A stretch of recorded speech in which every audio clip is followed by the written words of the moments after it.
Benim yağmurumda gezinemezsin, üşürsün. Dağıtır gecelerim sarışınlığını. Uykularımı uyusan nasıl korkarsın? Hiçbir dakikamı yaşayamazsın.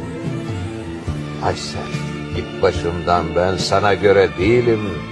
Benim için kirletme aydınlığını. Hem kötüyüm, karanlığım. Biraz çirkinim. Islığımı denesem hemen düşürürsün.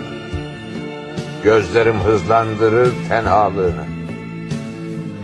Yanlış şehirlere götürür trenlerim. Ya ölmek ustalığını kazanırsın, ya korku biriktirmek yetisini. Acılarım iyice bol gelir sana. Sevincim bir türlü tutmaz sevincini. Aysel, git başımdan, ben sana göre değilim.